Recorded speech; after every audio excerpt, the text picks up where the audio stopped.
কোরআন মাজিদ কি বলে শোনেন। আল্লাহ সুবহানাহু ওয়া তাআলা বলছেন, এতিমদের মাল থাকে সাধারণত চাচাদের কাছে, ঠিক কিনা? সাধারণত চাচাদের কাছে এতিমের মাল থাকে। এতিমের মাল আত্মসাৎ করতে পারবা না, এতিমের মালকে ভক্ষণ করতে পারবা না। এতিমের মালটাকে গ্রহণ করে রাখবা, এতিমের মালটাকে যত্ন করে রাখবা।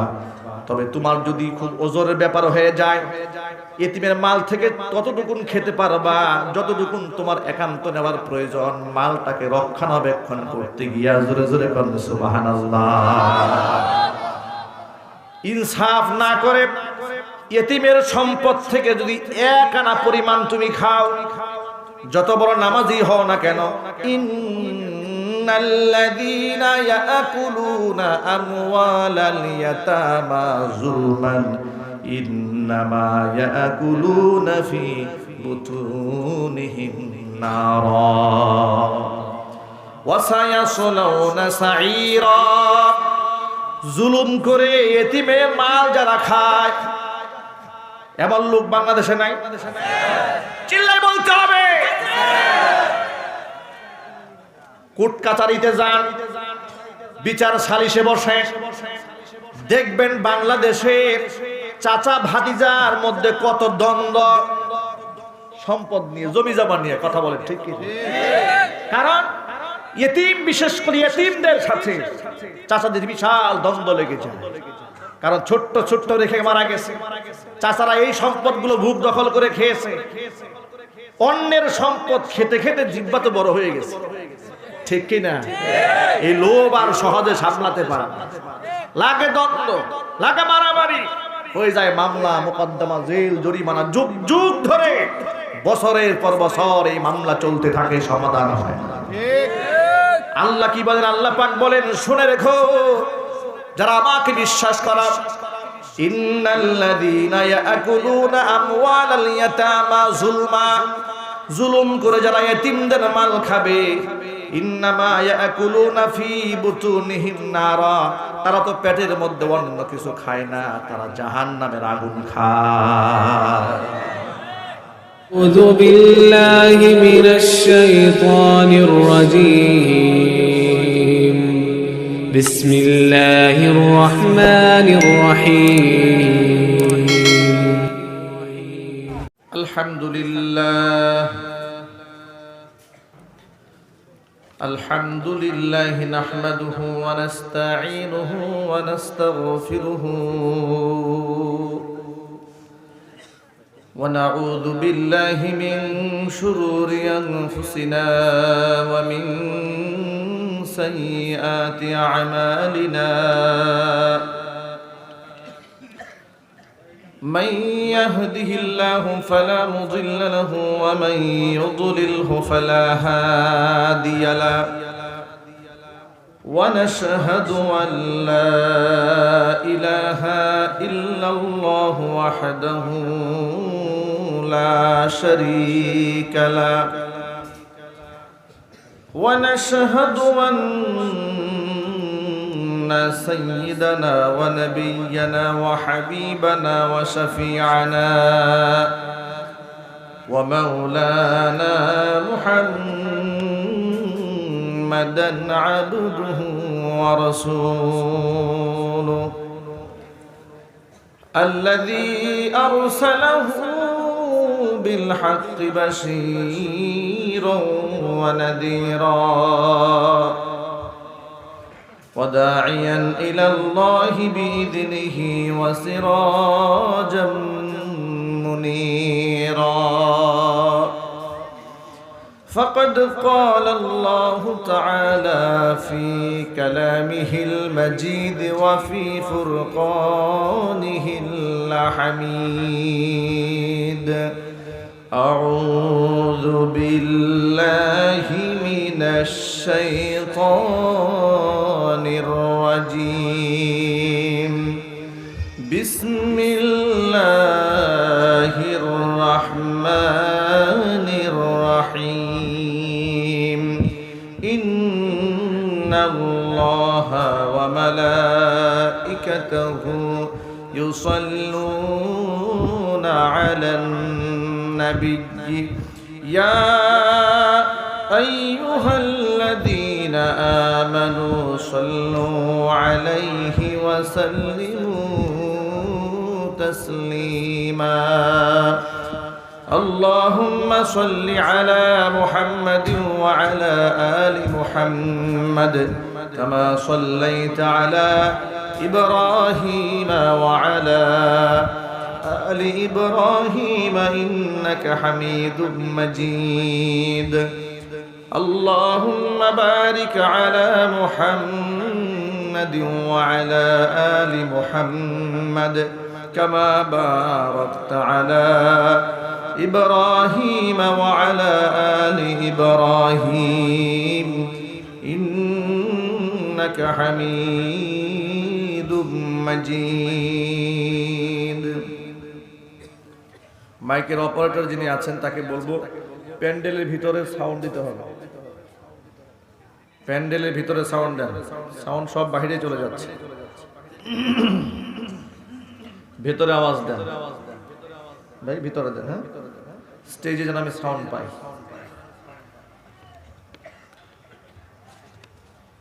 ঐতিহ্যবাহী কিশোরগঞ্জ জেলার অন্তর্গত কটিয়াদি থানাধীন নফুরবাড়ি জামে মসজিদ সংলগ্ন দক্ষিণ মুমুরদিয়া নফুরবাড়ি জামে মসজিদের উদ্যোগে আয়োজিত 10ম বার্ষিক তাফসীরুল কোরআন মাহফিলের শেষ অধিবেশনের সম্মানিত সভাপতি সাহেব আমন্ত্রিত হাজারাত উলামায়ে কেরাম মুরব্বিয়ান ইজম অত্র এলাকা এবং পার্শ্ববর্তী এলাকার বিভিন্ন প্রান্ত থেকে ছুটে আসা দিন দরদি ঈমানদার পরহেজগার মুত্তাকি মুসলিম ভাইয়েরা পর্দার অন্তরালে অবস্থানরত মা খাদিজাতুল কুবরা রাদিয়াল্লাহু তাআলা আনহার উত্তরসূরি আমার পর্দানিশীন মা এবং বোনেরা মহান আল্লাহ রাব্বুল আলামিনের দরবারে আলী শানে লাখ কোটি শুকরিয়া আদায় করছি যে মহান আল্লাহ তাবারাকা ওয়া তাআলা মুসলিম উম্মার এই চরম সংকটাপূর্ণ মুহূর্তে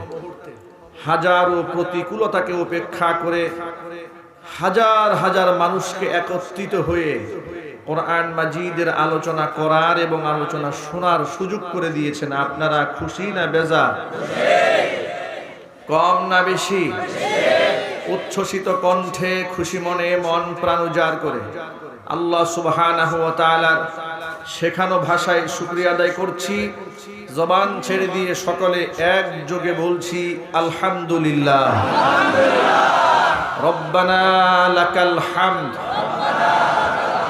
হামদান কাসীরা তাইয়িবান মুবারাকান ফীহি রব্বানা লাকাল হামদু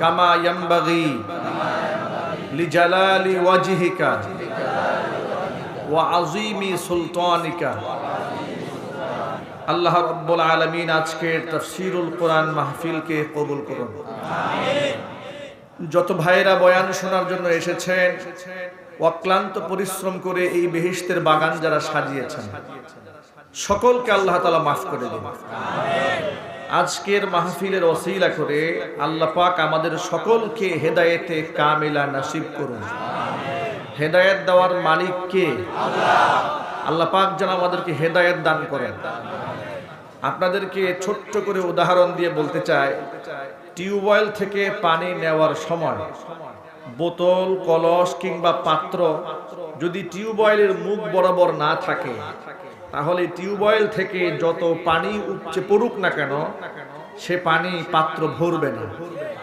ঠিক কি না যদি বরাবর রাখা যায় তাহলে পাত্র ভরবে কোরআনে কারিমের আলোচনা অত্যন্ত আদবের সাথে নিজে আমি এখান থেকে কিছু বাড়ি নিয়ে যাব আমি কিছু শিখতে চাই আমি কিছু জানতে এসেছি এই মাহফিলটা কোরআনের মাহফিল এটা কোনো নাট্য মঞ্চ নয় এটা সিনেমার গাল গল্প নয় কোরআন মাজিদের তাফসীর মাহফিল একটি পবিত্র অঙ্গন যারা এখানে বসেছেন আল্লাহ সুবহানাহু ওয়া তাআলা এই উপলব্ধি আমাদের অন্তরের মধ্যে দান করে আজকের মাহফিলটা যেন সফলভাবে আমরা সম্পন্ন করতে পারি সেই তৌফিক আল্লাহ তাআলা আমাদেরকে দান করুন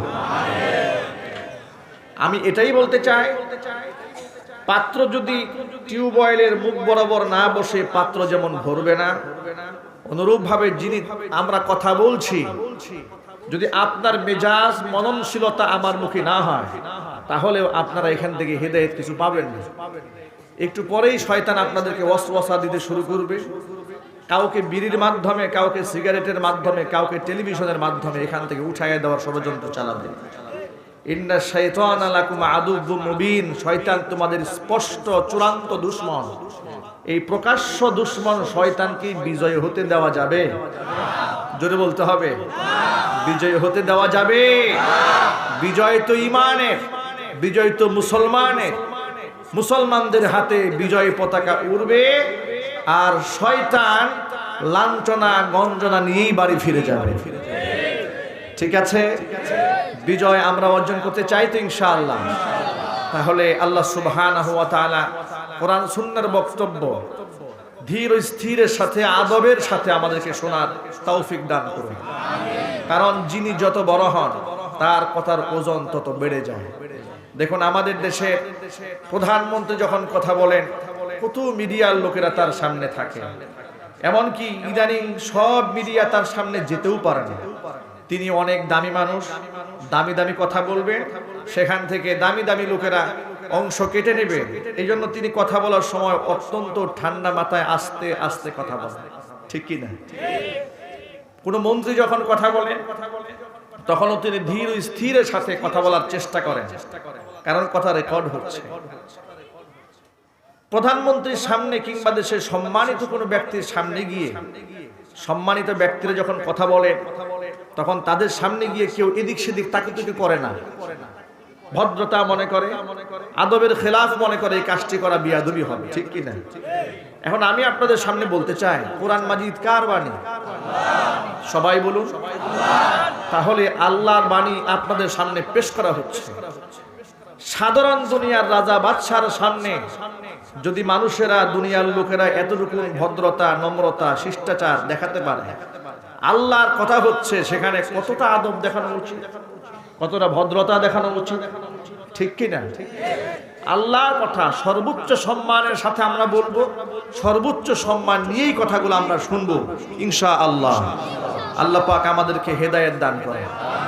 প্রিয় যুবক ভাইয়েরা, ইচ্ছায় হোক অনিচ্ছায় হোক এই পৃথিবী থেকে আমাকে আপনাকে সকলকে চলে যেতে হবে। কোরআন মাজিদ আমার জীবনের শুরু থেকে শেষ পর্যন্ত একটা গাইডলাইন দিয়েছে। কোরআন মাজিদের 114টি সূরা আল্লাহ খামোখা নাজিল করেন। এর একটি হরফ, একটি নুকতাও আল্লাহ পাক বিনা কারণে এই জমিনে আল্লাহ পাক নাজিল করেন। ঠিক কি না? কি নেই এই কোরআনে? আজকে আমাদের সমাজের ভেতরে যত প্রকারের অন্যায়, অনাচার, দুরাচার হচ্ছে, তা এই কোরআন থেকে শিক্ষা গ্রহণ করে জীবন পরিচালনা না করার কারণেই হচ্ছে। রাজনৈতিক অঙ্গনেই বলেন, আর পারিবারিক অঙ্গনেই বলেন, ব্যবসায়িক অঙ্গনেই বলেন, পৃথিবীর যে কোনো প্রান্তে যত প্রকারের অন্যায়, দুরাচার, অত্যাচার, জুলম, নির্যাতন, শোষণ যা হচ্ছে পৃথিবীতে, সব কিছু আল্লাহর কোরআনকে অমান্য করার কারণেই হচ্ছে। এই কোরআন শান্তির কথা বলে, এই কোরআন ইনসাফের কথা বলে। আসুন আমরা কোরআন মাজিদ থেকে আজকে কিছু কথা বাড়ি নিয়ে যেতে চাই, জীবনটাকে নতুন করে আমরা সাজাতে চাই। আমরা বলি ইনশাআল্লাহ।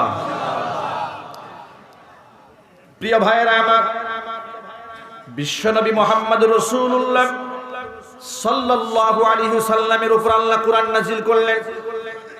নাজিল করে দিয়া নবীজিকে বলছেন, নবীজি আপনার উপর কোরআন নাজিল করার কারণে আপনার সম্মান মোটেও কমে নাই, বরং আপনার সম্মান আমি আকাশচুম্বী বানিয়ে দিয়েছি। কোরআনের ভাষায় আল্লাহ পাক কথাটা এভাবে বলেছেন, তাহা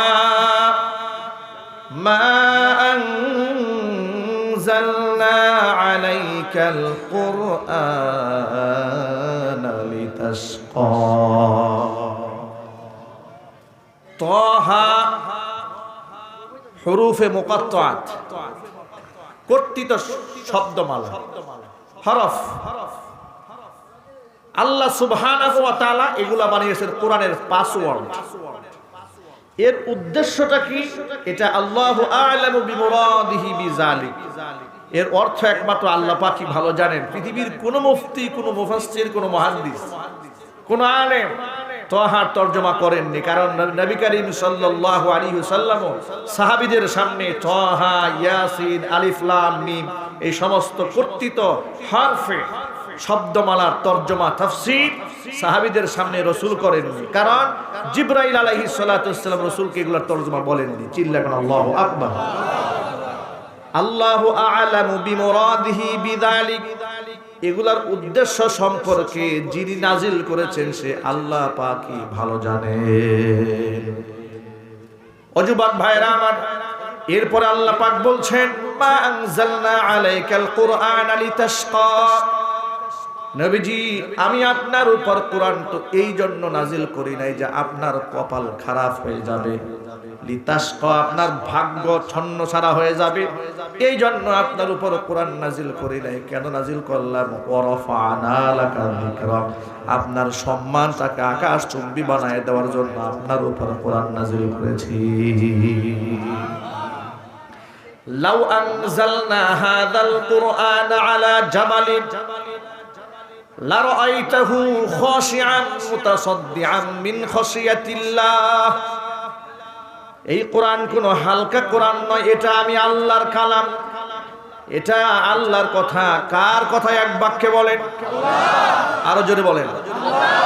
আল্লাহ পাক বলেন আমি আল্লাহর কথার ওজন এত বেশি। লাউ আনজালনা হাযাল কুরআনা আলা জাবালিন, যদি আমি এটা পাহাড়ের উপর নাজিল করতাম, লা রাআইতাহু খাশিআন মুতাসাদ্দিআন মিন খাশিয়াতিল্লাহ, আপনি দেখতেন আমার ভয় আমার আয়াতগুলোকে বরদাস্ত করতে না পেরে পাহাড় পর্বতমালা পর্যন্ত চূর্ণ বিচূর্ণ হয়ে যেত। এত ভারী কালাম এটা। আমি আপনার উপর নাজিল করার আগে আমি এই কালামকে অবতীর্ণ করার জন্য আমি পাহাড়কে প্রস্তাব দিয়েছিলাম, আসমানকে প্রস্তাব দিয়েছিলাম, জমিনকে প্রস্তাব দিয়েছিলাম। আল্লাহ বলছেন ইন্না আরাদনাল আমানাতা আলাস সামাওয়াতি ওয়াল আরদি ওয়াল জিবালি ফাআবাইনা আন ইয়াহমিলনাহা ওয়া আশফাকনা মিনহা ওয়া হামালাহাল ইনসান। আমি আমার আমানত এই কোরআন মাজিদ পেশ করার জন্য আবেদন জানিয়েছিলাম আলাস সামাওয়াত আসমান সমূহের উপর, ওয়াল আরদি জমিনের উপরে, ওয়াল জিবাল পর্বতমালার উপর পেশ করেছিলাম। ফাআবাইনা আন ইয়াহমিলনাহা, আমার আয়াতগুলোকে ধারণ করতে সকলেই অপারগতা স্বীকার করেছে, একমাত্র কোরআনে কারীম আমার বান্দা গ্রহণ করেছে। জোরে জোরে বলেন সুবহানাল্লাহ। আল্লাহ রাব্বুল আলামিন নবীজিকে এত ওজনওয়ালা কোরআন দেওয়ার পরে আল্লাহ সুবহানাহু ওয়া তাআলা বলছেন নবীজি এই কোরআনকে আপনি মুখস্থ করুন। যখন জিবরাইল আমিন এই কোরআন নাজিল করতেন, নবীজি আয়াতগুলোকে মুখস্থ করার জন্য তাড়াহুড়া করে মুখের মধ্যে বারবার উচ্চারণ করতেন যাতে ভুলে না যান। নবীজির বড় কষ্ট হতো, আপনি ভাবতেও পারবেন না এই এক একটা হরফের কত ওজন। বুখারীতে এসেছে আল্লাহর নবীর উপর যখন কোরআনের এক একটা আয়াত নাজিল হতো, আল্লাহর নবী দাঁড়ানো অবস্থায় থাকলে কোরআনের আয়াতের ভারে হুজুর দাঁড়ানো থেকে বসে যেতে। বসা অবস্থায় যখন কোরআন নাজিল হয়েছে আল্লাহর নবী দেয়ালে পিঠ লাগিয়ে যেতেন। বুখারী শরীফের হাদিসের মধ্যে এসেছে আল ইয়াউমা আকমালতু লাকুম দীনাকুম ওয়া আতমামতু আলাইকুম নি'মাতি ওয়া রাদিতু লাকুমুল ইসলাম দীনা। এই আয়াতটা নাজিল হয় বিদায় হজের দিনে। আল্লাহর নবী সাল্লাল্লাহু আলাইহি ওয়াসাল্লাম যে উটের উপর সওয়ার হয়েছিলেন, এই আয়াত যখন নাজিল হয় উটের পা জমিন ফেরে মাটির নিচে দেবে গিয়েছিল, দাঁড়ানো উটটা পর্যন্ত জমিনে বসে গিয়েছিল। এত ওজনদার কোরআন শরীফটাকে মানুষেরা হালকা বানিয়ে ফেলেছে, অন্যান্য ধর্মীয় গ্রন্থের মতো মনে করে, বেদের মতো মনে করে, মহাভারতের মতো মনে করে, ত্রিপিটকের মতো একটা ধর্মগ্রন্থ মনে করে। কিন্তু পৃথিবীর কোন ধর্মগ্রন্থ এই পৃথিবীর সমস্ত মানুষের জীবনের সকল অঙ্গনে সমাধান দিতে পারবে না। একমাত্র একমাত্র সমাধান দিতে পারে কোরআন মাজিদ। কথা বলতে হবে ঠিক কিনা? ছোট্ট একটা উদাহরণ দেই, ভালো করে বুঝেন। অনেক লোকেরা না বুঝে ইদানিং বলে যে ধর্ম হচ্ছে একটা ব্যক্তিগত ব্যাপার। ধর্ম কি ব্যাপার? ব্যক্তিগত ব্যাপার। কেউ মানলে মানবে, না মানলে না মানবে, তার ব্যাপার। আসলে কি শুধু ব্যক্তিগত ব্যাপার? কথা জোরে বলতে হবে। কোরআন মাজিদের সব ব্যাপার কি ব্যক্তিগত? না। তারা কেন বলে ব্যক্তিগত ব্যাপার? তারা এই জন্য বলে তারা পৃথিবীর সব পড়েছে কিন্তু কোরআন শরীফটা পড়ে নাই। যদি বলতে হবে ঠিক কিনা? তারা সব জেনেছে কিন্তু কোরআন জানে না। ওরা মনে করছে যে হুজুররা এটা পড়ে, ওদের মধ্যে আছেটা কি, আছে কি এর মধ্যে, এই জন্য মনে করে এটা একটা ব্যক্তিগত ব্যাপার, এটা একটা আধ্যাত্মিক ব্যাপার, এটা একটা মনের ব্যাপার। ব্যক্তিগত জীবনে সে কোরআন পড়লো না না পড়লো সেটা তার ব্যাপার, কিন্তু অফিসে, আদালতে, রাজনীতির মাঠে এখানে আবার কোরআন শরীফের কথা আসবে কেন? জাতীয় সংসদে আবার কোরআন শরীফের আয়াত দিয়ে কেউ কথা বলবে কেন? ইদানিং তো এমন কথাও বলা হয়েছে যে কোরআন শরীফের আয়াত দিয়ে কথা বলার নাম নাকি ভণ্ডামি। বলা হয় নাই? জুড়ে বলতে হবে।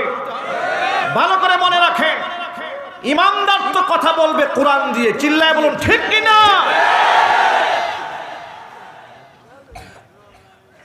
আমি আপনাদেরকে একটা এক্সাম্পল দিয়ে বুঝাই। একমাত্র কোরআনই যে মানুষের জীবনের সমস্যার সমাধান দান দেয়, তার কয়েকটা উদাহরণ দিয়ে লক্ষ্য করেন। এক নাম্বার, বাবা মারা গেলে যদি মা বেঁচে থাকে, সন্তানদের মা বেঁচে থাকে আর সন্তানেরা বেঁচে থাকে, বাবার সম্পদ হারাহারি ভাবে কে কতটুকু পাবে, এই ওয়ারিশ মিরাস বিধান যদি আপনি বলেন হিন্দু ধর্ম দিয়ে বন্টন করেন, মহাভারত খুলেন, ত্রিপিটক খুলেন, জিন্দাবিস্তা খুলেন, বেদ খুলেন, তাওরাত খুলেন, ইনজিল খুলেন, পৃথিবীর কোন কিতাব দিয়া আপনি মেরাজ ভাগ করতে পারবেন না, কিন্তু কোরআন বলবে আমার কাছে আসো।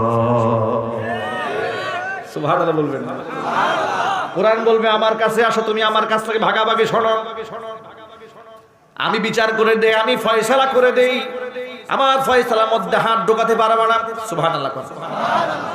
আল্লাহ পাক বলছেন লিররিজালি নাসিবুম মিম্মা তারাকাল ওয়ালিদানি ওয়াল আকরাবুনা ওয়ালিন-নিসাই নাসিবুম মিম্মা তারাকাল ওয়ালিদানি ওয়াল আকরাবুনা মিম্মা ক্বাল্লা মিনহু আও কাসুরা নাসিবান মাফরুদা। পিতামাতা যদি মারা যায়, লিররিজালি নাসিবুন, পুরুষের জন্য থাকবে একটা অংশ, ছেলেদের জন্য, মিম্মা তারাকাল ওয়ালিদানি ওয়াল আকরাবুন, পিতামাতা এবং আত্মীয় স্বজন মারা যাওয়ার পরে যে সম্পদটা রেখে যায় তাদের ভিতরে পুরুষের জন্য থাকবে একটা অংশ, ওয়ালিন-নিসাই নাসিবুন, অনুরূপভাবে মেয়েদের জন্য অংশ থাকবে। মিম্মা ক্বাল্লা মিনহু আও কাসুরা, এখান থেকে কোনটাই কম আর কোনটাই বেশি, কিন্তু নারীদের জন্য আছে, পুরুষদের জন্য আছে। সুবহানাল্লাহ। যদি বলেন না সুবহানাল্লাহ। এখন আরেকটা প্রশ্ন শুনেন, বাবা মারা গেল, ওয়ারিসি সম্পদ তো বন্টিত হবে, যারা প্রাপ্ত বয়স্ক হয়ে গেছে তারা না মেরাজ পাবে। শিশু বাচ্চাদেরকে দেখে বাবা মারা গেছে, ছোট্ট ছোট্ট মাসুম বাচ্চা, 18 বছর আগে তো তাদের মালিকানাই হয় না, ঠিক কি? এখন কি করবেন? পৃথিবীর ভিন্ন ধর্মাবলম্বী কাউকে যদি বলা হয় এতিম বাচ্চা রেখে, ছোট্ট বাচ্চা রেখে বাবা মারা গেল, তোমার কিতাব দিয়ে একটা সমাধান দাও, তারা বলবে মা পোষাই দোয়া উসাই, আমার কিতাবের মধ্যে, ধর্মগ্রন্থের মধ্যে এগুলা নাই। কোরআন মাজিদ কি বলে শোনেন। আল্লাহ সুবহানাহু ওয়া তাআলা বলছেন এতিমদের মাল থাকে সাধারণত চাচাদের কাছে, ঠিক কি না? সাধারণত চাচাদের কাছে এতিমের মাল থাকে। এতিমের মাল আত্মসাৎ করতে পারবা না, এতিমের মালকে ভক্ষণ করতে পারবা না, এতিমের মালটাকে গ্রহণ করে রাখবা, এতিমের মালটাকে যত্ন করে রাখবা। তবে তোমার যদি খুব ওজনের ব্যাপার হয়ে যায়, এতিমের মাল থেকে ততটুকুন খেতে পারবা যতটুকুন তোমার একান্ত নেওয়ার প্রয়োজন। মালটাকে রক্ষণাবেক্ষণ করতে গিয়া জোরে জোরে করুন সুবহানাল্লাহ। ইনসাফ না করে এতিমের সম্পদ থেকে যদি এক আনা পরিমাণ তুমি খাও, যত বড় নামাজি হও না কেন, ইন্নাল্লাযীনা ইয়াকুলুনা আমওয়ালাল ইয়াতামা যুলমান ইন্নামা ইয়াকুলুনা ফি বুতুনিহিম নারা ওয়া সায়াসলাউনা সাঈরা। জুলুম করে এতিমের মাল যারা খায়, এমন লোক বাংলাদেশে নাই? চিল্লাই বলতে হবে। কোর্ট কাচারিতে যান, বিচার সালিশে বসেন, দেখবেন বাংলাদেশের চাচা ভাতিজার মধ্যে কত দ্বন্দ্ব, সম্পদ নিয়ে, জমি জমা নিয়ে কথা বলে, ঠিক কি? কারণ ইতিম, বিশেষ করে ইতিমদের সাথে চাচাদের বিশাল দ্বন্দ্ব লেগে যায়। কারণ ছোট্ট ছোট্ট রেখে মারা গেছে, চাচারা এই সম্পদগুলো ভূখ দখল করে খেয়েছে। অন্যের সম্পদ খেতে খেতে জিহ্বা তো বড় হয়ে গেছে, ঠিক কি না? এই লোভ আর সহজে সামলাতে পারে না, লাগে দ্বন্দ্ব, লাগে মারামারি, হয়ে যায় মামলা মোকদ্দমা, জেল, জরিমানা, যুগ যুগ ধরে বছরের পর বছর এই মামলা চলতে থাকে, সমাধান হয় না। আল্লাহ কি বলেন? আল্লাহ পাক বলেন, শুনে রেখো যারা আমাকে বিশ্বাস করা, ইন্নাল্লাযীনা ইয়াকুলুনা আমওয়ালাল ইয়াতামা যুলমা, জুলুম করে যারা এতিমদের মাল খাবে, ইন্নামা ইয়াকুলুনা ফি বুতুনিহিম নারা, তারা তো পেটের মধ্যে অন্য কিছু খায় না, তারা জাহান্নামের আগুন খায়। এত সহজ না। টাকার জোরে বছরে বছরে উমরা করা যায়, কিন্তু মানুষের হক যদি আদায় না হয়, যত উমরা করবা তত গুমরা হবে, নাজাত পাবে না। মক্কা মদিনার গিলাফ দিয়ে যদি জুব্বা বানায় নিয়ে আসো, কাজ হবে না। মসজিদের সভাপতি হওয়ার সেক্রেটারি হও, যত বড় খাদেম হও না কেন, বান্দার হক মেরেছো, এতিমের সম্পদ মেরে দিয়েছো, তোমার কোনো সেজদা আল্লাহর দরবারে কবুল হবে না।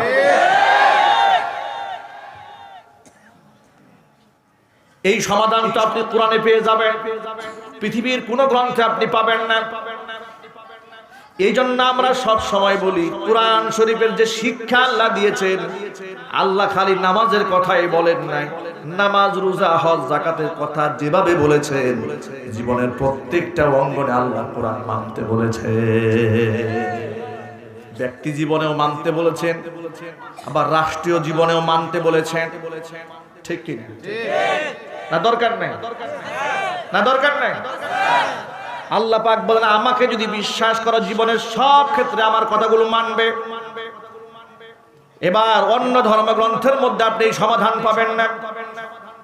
যদি আপনি বলেন যে আমার স্বামী আমাকে বিবাহ করেছিল, কোন মা যদি প্রশ্ন করে আমার স্বামী আমাকে বিবাহ করার পরে আমাকে তালাক দিয়ে দিয়েছে, 3 তালাক, আমি এখন করবোটা কি? পৃথিবীর অন্য ধর্মগ্রন্থ যদি আপনি খুলেন, একটু সমাধান খুঁজে বের করে দেন, দেখবেন কিয়ামত হয়ে যাবে, একটা লাইন খুঁজে বের করতে পারবে না। তখন আপনি কোরআন বলবে, আসো আমার কাছে, আমার কাছে সমাধান আমার কাছে আছে। যদি মহারণা পরিশোধ না হয়, মহারণা আদায় করে দাও। সুবহানাল্লাহ, চিল্লান আল্লাহু আকবার। সন্তান আদি হয়েছে, এই সন্তান কে লালন পালন করবে? দুধের টাকা কে দেবে? দুধ কে খাওয়াবে? আল্লাহ সুবহানাহু ওয়া তাআলা বলছেন, আসো আমার কাছে, কোরআনের কাছে আসো, সব সমাধান দিয়ে দেব। ওয়াল ওয়ালিদাতু ইউরদি'না আওলাদাহুন্না হাওলাইনি কামিলাইন। সুবহানাল্লাহ। পৃথিবীর অন্যান্য আধুনিক রাষ্ট্রে, পশ্চিমা যাদেরকে আমাদের দেশের ইয়াং মেয়েরা ইদানিং ফলো করছে, খুব আধুনিক মনে করে, আপনারা কি জানেন এই পৃথিবীর মধ্যে সবচেয়ে বেশি ব্রেস্ট ক্যান্সার ওই সমস্ত নারীদের হয়েছে সংখ্যায় যারা নিজের সন্তানদেরকে দুগ্ধ পান করিয়ে ধন্য করে নাই। ডক্টররা বলেছে যে সমস্ত কারণে মেয়েদের ব্রেস্ট ক্যান্সার হয়, এদের মধ্যে এটাও একটা বড় অংশ। যারা বাচ্চাদেরকে বুকের দুধ পান করায়নি, এটা একটা বড় অংশ ব্রেস্ট ক্যান্সার হওয়া। আল্লাহ সুবহানাহু ওয়া তাআলা সমাধান দিলেন। দুনিয়ার কোন ধর্মগ্রন্থ আপনাকে এভাবে প্রত্যেকটা জায়গায় জায়গায় সমাধান দিতে পারবে না, একমাত্র কোরআন দিতে পারবে। এই জন্য আমরা সব জায়গায় বলি, আমার ঘরের মধ্যে কোরআন যেমন প্রয়োজন, আমার ব্যবসার মধ্যে যেমন কোরআনের প্রয়োজন, আমার জাতীয় সংসদের মধ্যে কোরআনের ঠিক তেমন প্রয়োজন। কথা বলতে হবে, ঠিক কিনা? অনেক ভাইরা বলে রাষ্ট্রের কোনো ধর্ম নাই, বলে কিনা? এই স্লোগান এখন অনেকে দেয় কিনা? রাষ্ট্রের কোনো ধর্ম নাই। আপনারা বলেন রাষ্ট্রের কোনো ভাষা নাই। রাষ্ট্র ভাষার নাম কি? আরো জোরে। রাষ্ট্র কি কথা বলে? তাহলে রাষ্ট্রের যদি ভাষা থাকতে পারে, রাষ্ট্রের ধর্ম থাকতে না। কি আজীব যুক্তি! রাষ্ট্রের ভাষা থাকতে পারবে কিন্তু ধর্ম থাকতে পারবে না কেন? কয়েকদিন আগে এক পাগলে বলেছে রাষ্ট্র ধর্ম থাকবে না। জোরে বলতে হবে। কয়েকদিন আগে পাগল বলেছে রাষ্ট্র ধর্ম থাকবে না, তবে দেশের যারা মূল দায়িত্বশীল তারা বলেছে অবশ্যই রাষ্ট্র ধর্ম থাকবে। এই জন্য কোন পাগলে আর ছাগলে কি বললো দেখার সময় নাই। মনে রাখতে হবে, এদেশের সংখ্যাগরিষ্ঠ মুসলমান যতদিন থাকবে, ইসলাম ধর্ম রাষ্ট্র ধর্ম ততদিন থাকবে।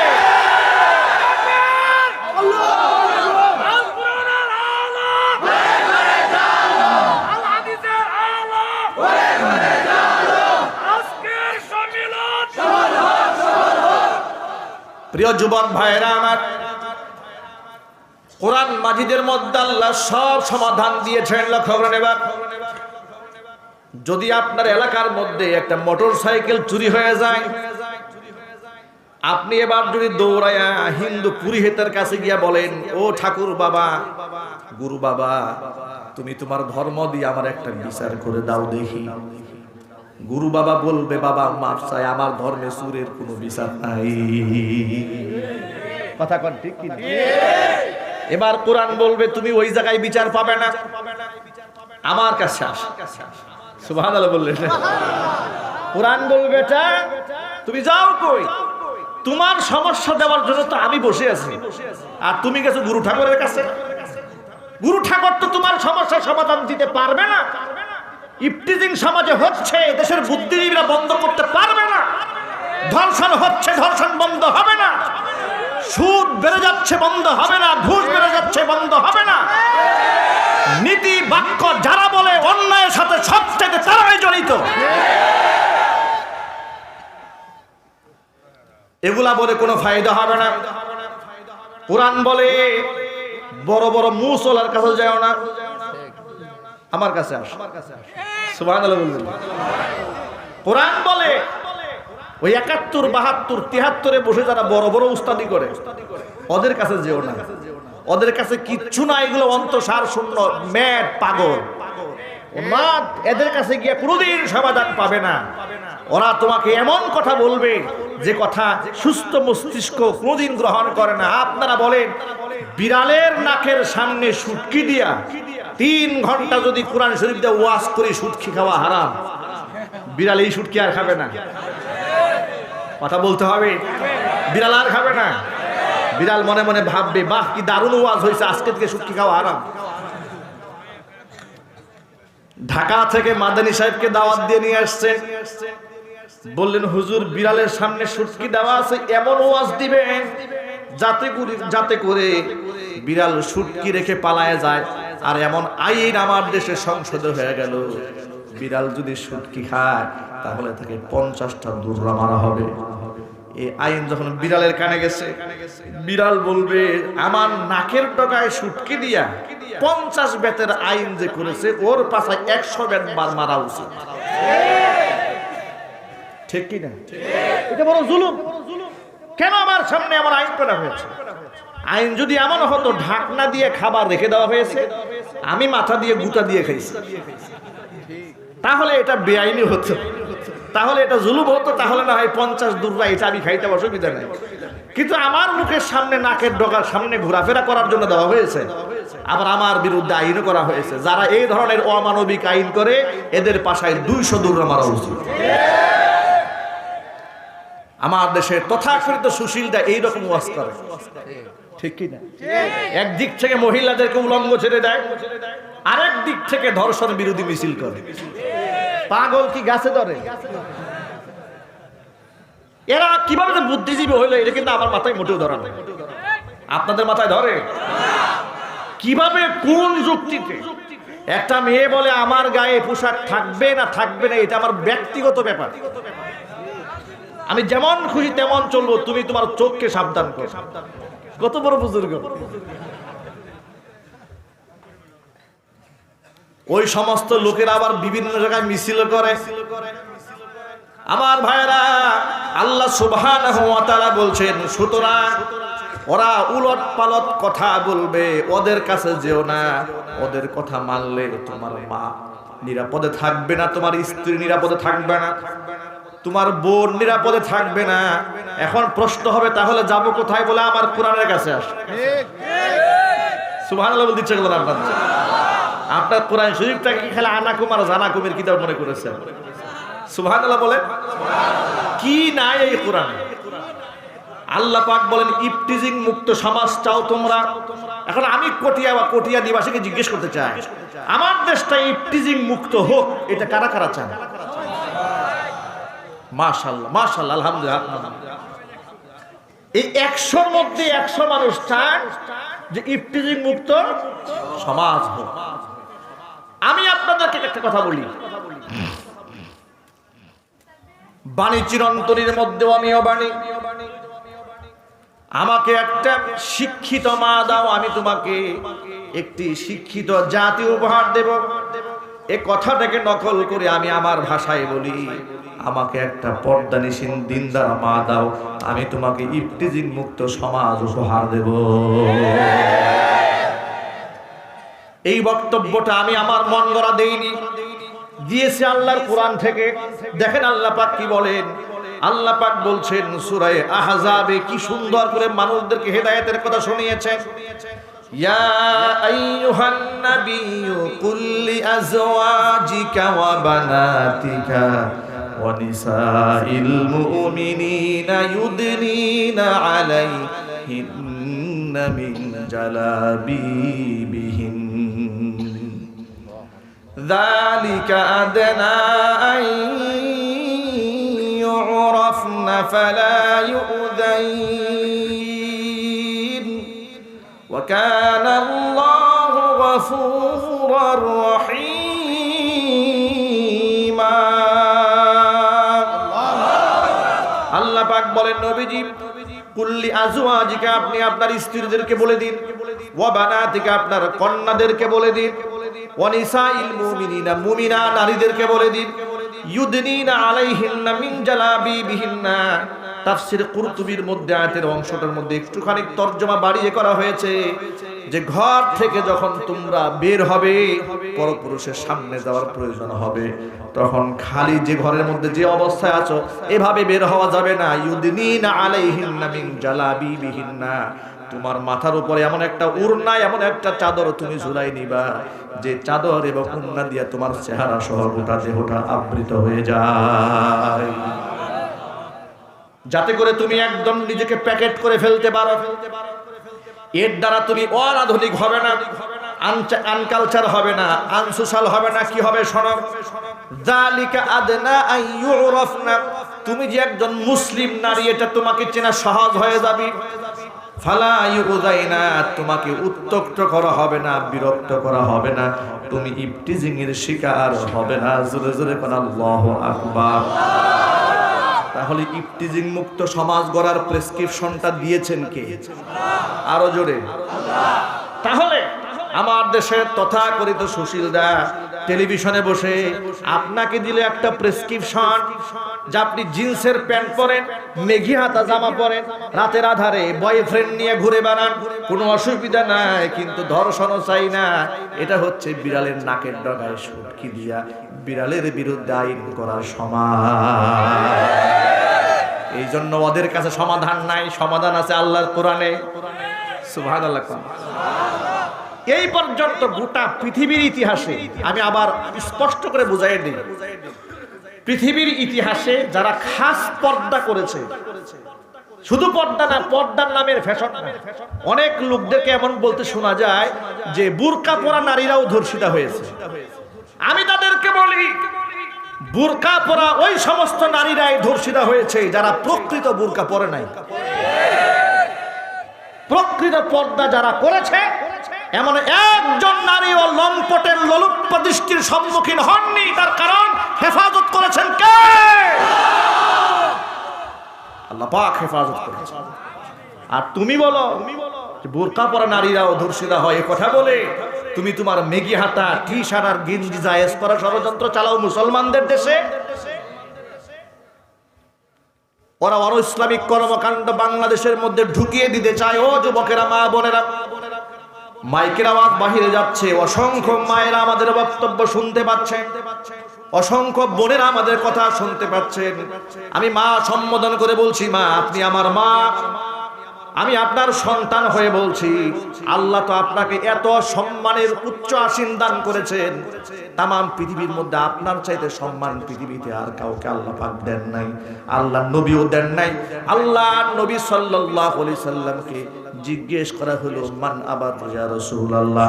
আল্লাহ নবী সাল্লাল্লাহু আলাইহি সাল্লাম জবাব দিলেন, উম্মাকা।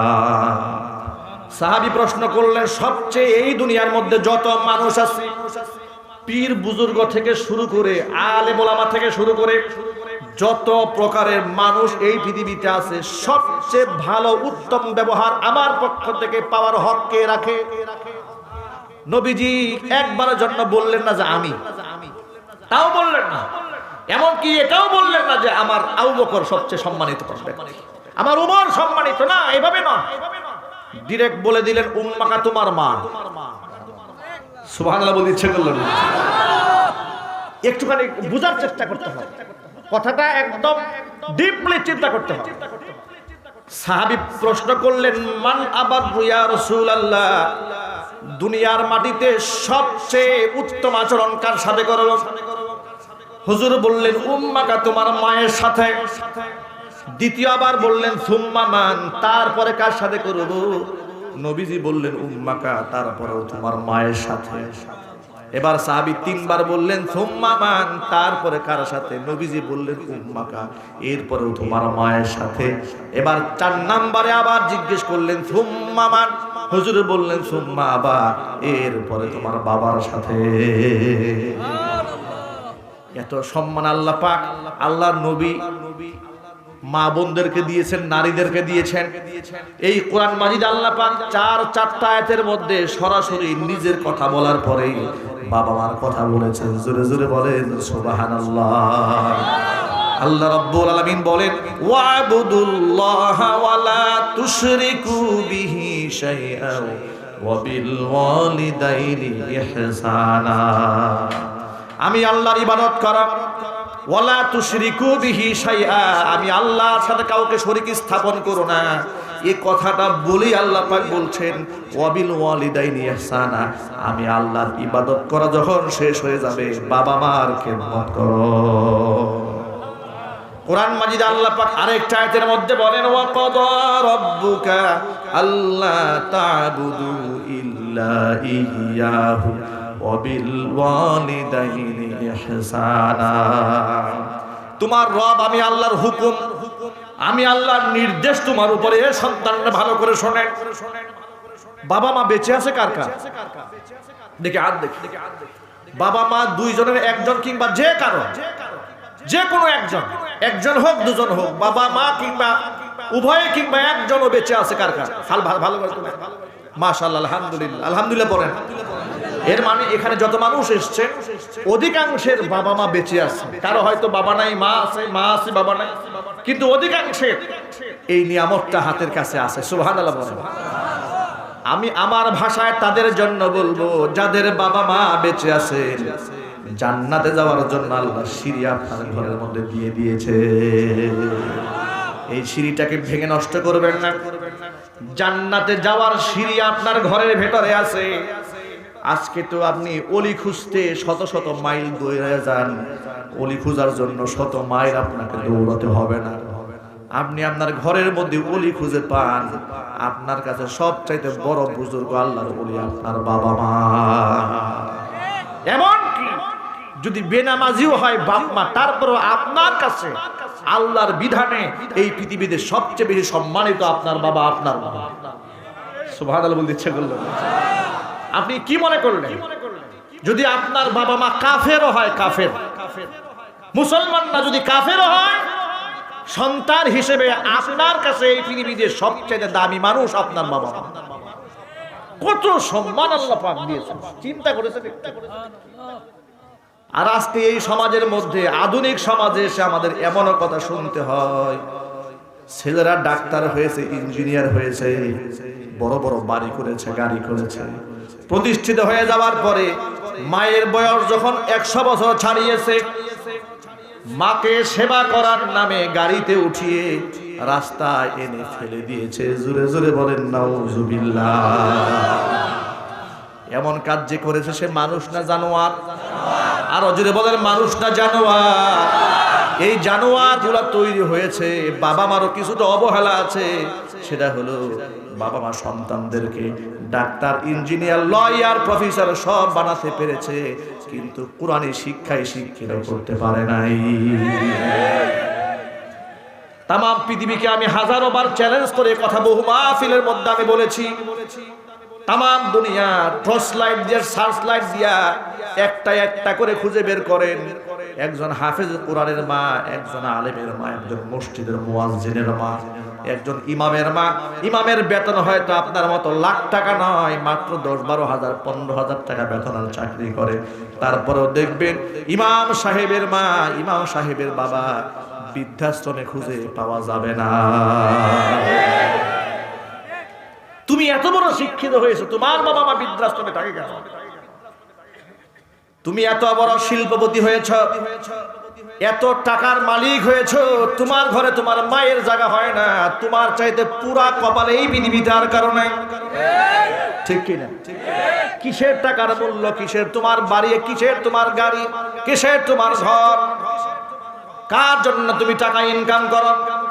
আমার নবীজি বলেছেন, তুমি যে টাকা ইনকাম করবা, তোমার টাকা সবার আগে বাপ মার পেছনে খরচ করবা। এই কোরআন মাজিদ আল্লাহ সুবহানাহু ওয়া তাআলা কি সুন্দর করে জানিয়ে দিয়েছেন, ইয়াসআলুনাকা মাযা ইউনফিকুন কুল মা আনফাকতুম মিন খায়রিন ফালিল ওয়ালিদাইনি ওয়াল আকরাবিনা ওয়াল ইয়াতামা ওয়াল মাসাকিন ওয়া ইবনিস সাবিল ওয়া মা তাফআলু মিন খায়রিন ফাইন্নাল্লাহা বিহি আলীম। নবীজি ওরা জানতে চেয়েছে কোথায় খরচ করব, কি খরচ করব। আপনি বলেন, কুল মা আনফাকতুম মিন খায়রিন, কল্যাণকর ভালো জিনিস যা খরচ করবা, ফালিল ওয়ালিদাইনি, এক নম্বরে বাবা মার পেছনে খরচ করো। একজন সাহাবী বাবার নামে নালিশ দিল রাসূলের কাছে, এসে বলছি, ইয়া রাসূলুল্লাহ, আমি এমন একটা সন্তান, আমার বাবা আমার সম্পদ আমার পারমিশন ছাড়াই খরচ করে। বাবার নামে হুজুরের কাছে নালিশ দিয়েছে। বিশ্বনবী সাল্লাল্লাহু আলাইহি সাল্লাম বললেন, আনতা ওয়া মালুকা লিআবিকা, তোমার বাবা তোমার সম্পদ খরচ করেছে আর তুমি নালিশ করতে এসেছো। শুনে রেখো, তুমি এবং তোমার সম্পদ সব তোমার বাবা। আল্লাহু আকবার বলে। তুমি এবং তোমার টাকা পয়সা যা আছে সব তোমার বাবার, যেমনে খুশি সেভাবে খরচ করতে পারো। আল্লাহু আকবার। আর আজকে সমাজ দৃষ্টে মনে হয় বাবা মার চাইতে বুঝার কাজ কিছু না, ঠিক কি না? ছেলেও বোঝা হয় না, মেয়েও বোঝা হয় না, শ্বশুরও বোঝা হয় না, শাশুড়িও বোঝা হয় না, কেউ বোঝা হয় না। বোঝা হয়ে গেছে বাপ মা। 4-5টা সন্তান হলে সন্তানরা বাবা মাকে ফুটবল বানিয়ে ফেলেছে, কার ঘরে খাবে আর কার ঘরে খাবে না। বড় ছেলে বলে আমি খুব বিজি, মেজু ছেলে আছে ইজি, আর ছোট ছেলে বলে আমি তো 1 নম্বরের পাজি, আমার কাছে বাপ মার জায়গা না। একজনে বিজি, একজনে ইজি, আর একজন পাজি। কারো কাছে জায়গা নেই। এমন ঘটনা বাংলাদেশে নাই? আমি গ্রামগঞ্জে প্রায় সময় শুনি। আমি ঈদের সময় ব্যক্তিগতভাবে চেষ্টা করি গ্রামের মানুষদের কিছু হাদিয়া তোহফা দেওয়ার জন্য। তো যখন আমি গ্রামগঞ্জের মানুষের লিস্ট করি, তখন ওই লিস্টের তালিকার ভেতরে বিভিন্ন পরিবারের লিস্ট করি। তখন পরিবারের তালিকার মধ্যে উঠে আসে যে তার জন্য আলাদা করে বাজেট, অমুকের জন্য আলাদা বাজেট। আমি অবাক হয়ে জিজ্ঞেস করে, আলাদা কেন? এত সব একসাথেই থাকে। বলে না, একসাথে থাকে না। বললাম মা কার সাথে থাকে? বলে মা কারো সাথে থাকে না, মা একা ঘরে থাকে। আফসোস এই জাতির জন্য, আফসোস ইয়া হাসরাতান আলাল ইবাদ। এই বান্দার জন্য এর থেকে আফসোস আর কি হতে পারে? অনেক বাবা মা সন্তান না হলে কান্দে। কান্দে না? কথা বলে না? কান্না করে না? সন্তান না হলে কান্না করে। এমন কান্না করে সংসার অনেক সময় টেকে না। কোন মহিলার যদি বাচ্চা না হয়, পাশের মহিলারা কত বাজে কথা বলতে পারে। কিশোরগঞ্জের মহিলারা এরকম বলে। কি বলে জানে? কয় অমুকে বিয়ে করছে, বউটা দেখতে সুন্দরী কিন্তু বানজা। ঠিক কি না? বলে না এগুলো? আচ্ছা, 14 বছর 18 বছর পরে সন্তান হয়, এমন ঘটনা ঘটে না? আমার নিকটাত্মীয়র মধ্যে এমন ঘটনা আছে, ও বেশ কয়েকটা। 14 বছর পরে সন্তান হয়েছে, কিন্তু এই 14 বছর যে এই নারীকে কি পরিমাণ গালি খেতে হয়েছে, এলাকার মানুষ যে কি পরিমাণ তুচ্ছ-তাচ্ছিল্য করেছে, এলাকার মহিলারা বিশেষ করে। আমার কথা মা বোনরা শুনতে পাচ্ছে, আগে কথাগুলো কান দিয়ে ভালো করে ঢুকান। ইয়াং বয়সে স্বামী মারা গেছে, এলাকার সব মহিলারা মিছিল তুলেছে, ভাই এর একটা অপয়া মহিলা, অলক্ষী মহিলা, অল্প বয়সে স্বামী মারা গেছে। আর বেয়াদব, তুমি অলক্ষী বলার কে? হায়াত দেওয়ার মালিক তুমি নাও, মৌত দেওয়ার মালিক কে? তুমি অপয়া বললে কেন? তুমি তার তাকদীর নিয়ে কথা বললে কেন? তুমি কি জানো না এই পৃথিবীর শ্রেষ্ঠতম রমণী খাদিজাতুল কুবরা রাদিয়াল্লাহু তাআলা আনহা আমাদের নবীর কাছে আসার আগে তার দুইটা স্বামী জমিন থেকে বিদায় হয়ে গেছে। এই খবর তোমার কাছে নাই? খাদিজা রাদিয়াল্লাহু তাআলা আনহা অল্প বয়সে তিনিও তো স্বামী হারিয়েছিলেন, একটা নয় একটা করে 2টা স্বামী হারিয়েছেন। কিন্তু তার চেয়ে দামি নারী আর তার চাইতে কপালওয়ালা রাজ কপাল নারী এই জমিনে আর সৃষ্টি হয় নাই। কথা জুড়ে বলতে হবে, ঠিক কিনা? তুমি আর কয় নাম্বারের কপাল? তোমার কপাল কয় নাম্বার? খাদিজাতুল কুবরা রাদিয়াল্লাহু তাআলা আনহা 2টা স্বামী হারাবার পরে যে স্বামী তিনি পেলেন, কি কপাল তার, কি রাজ কপাল তুমি জানো? স্বামী হারিয়েছে তাই বলে তুমি তাকে পুরা কপাল বললা? অনেক সময় তো স্বামী হারিয়ে মানুষ রাজ কপালিও হতে পারে। কথা বলেন আপনারা? স্বামী হারিয়ে রাজ কপালি হতে পারে না? রাসূলের সাহাবী উম্মে সালামা রাদিয়াল্লাহু তাআলা আনহার কথাই শোনাই আপনাদেরকে। উম্মে সালামা রাদিয়াল্লাহু তাআলা আনহা স্বামীকে খুব ভালোবাসতেন, মহব্বত করতেন। তার নাম আবু সালামা। আবু সালামা মারা যাওয়ার পরে উম্মে সালামা কান্নায় এমন ভাবে ভেঙে পড়লেন, আল্লাহর নবী সাল্লাল্লাহু আলাইহি সাল্লাম তার দোয়া শিখাই দিলেন, উম্মে সালামা আল্লাহর কাছে দোয়া করো, হয়তোবা আল্লাহ রাব্বুল আলামিন এর থেকেও ভালো কিছু তোমার জীবনে উপহার দিতে পারে।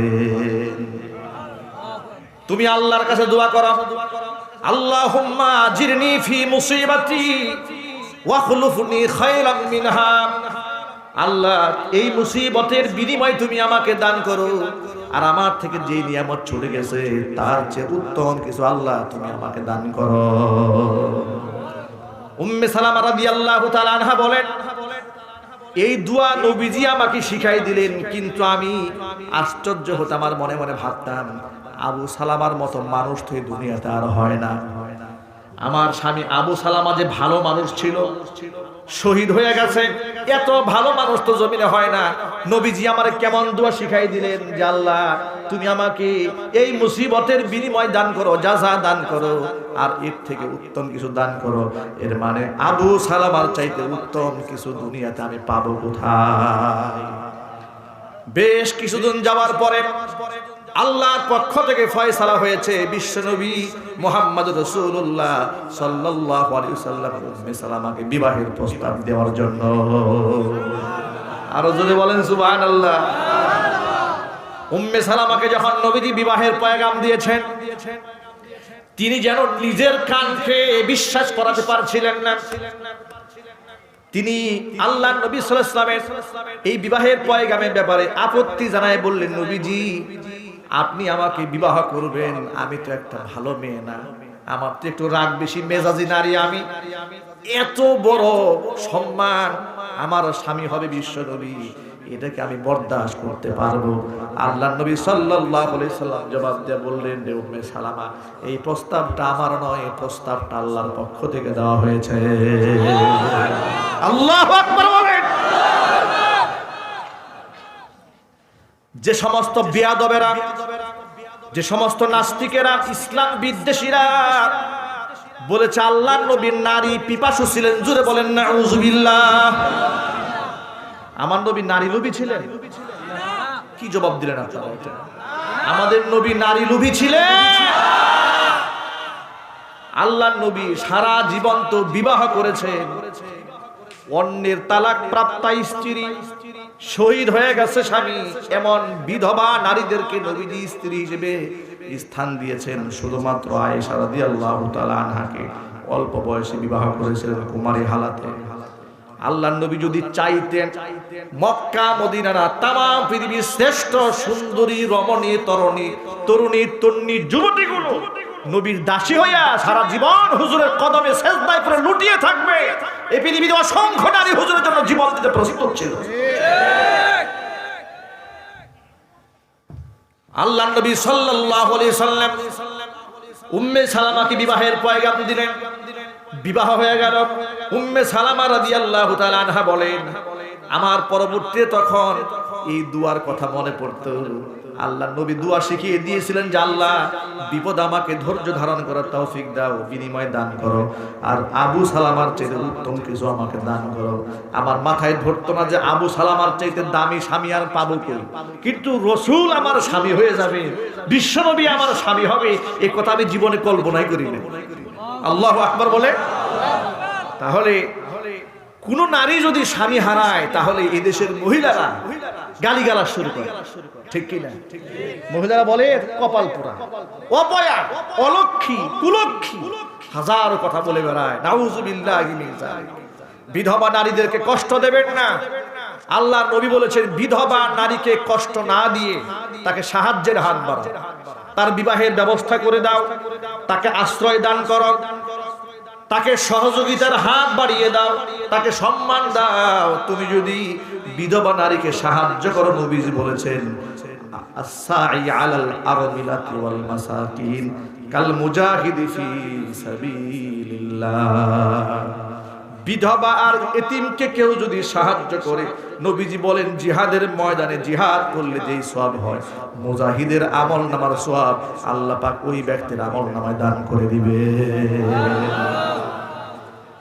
আল্লাহর নবী বলেন, শুধু তাই নয়, কাল মুজাহিদি ফি সাবিলিল্লাহ ওয়া কাস-সাইমি লা ইয়াফতুরু ওয়া কাল কাইমি লা ইয়াফতুরু ওয়া কাস-সাইমি লা ইফতির। ধারাবাহিক নফল রোজা রাখলে যেই সওয়াব হয়, এতিম আর বিধবাকে সাহায্য করলে আল্লাহ আমলনামায় সেই সওয়াব লিখে দেয়। ধারাবাহিকভাবে তাহাজ্জুদের নামাজ পড়লে যে সওয়াব হয়, এতিম আর বিধবাকে সাহায্য করলে আল্লাহ আমলনামায় সেই সওয়াব লিখে দেয়। জোরে জোরে বলেন সুবহানাল্লাহ। সুতরাং আমি আমার মা বোনদেরকে বলছি, মা বোনেরা, কোন নারী যদি স্বামী হারায়, তাহলে তাকে আঘাত দেওয়া যাবে, কষ্ট দেওয়া যাবে, অপয়া বলা যাবে। সন্তান যদি না হয়, তাহলে কষ্ট দেওয়া যাবে? বলে একটা বানজা নারী নানান ধরনের কথা বলে, আর স্বামীও বেচারা পাগল হয়ে যায় আর একটা বিয়ে করার জন্য, ঠিক কি না? একাধিক বিবাহ দূষণীয় নয়। ভালো করে শুনুন। আপনি হয়তো বলতে পারেন শরীয়তে একাধিক বিবাহ আছে। শরীয়তে একাধিক বিবাহ তার জন্য আছে যেই ব্যক্তি পরিপূর্ণ হক আদায় করতে পারে। যে জুলুম করবে না, শরীয়তের শর্ত যে মানবে, তার জন্য একাধিক বিবাহ। আমাদের দেশে যার সামর্থ্য আছে সে একাধিক বিবাহ করে না, কিন্তু একাধিক নারী নিয়ে হোটেলে ভর্তি করে।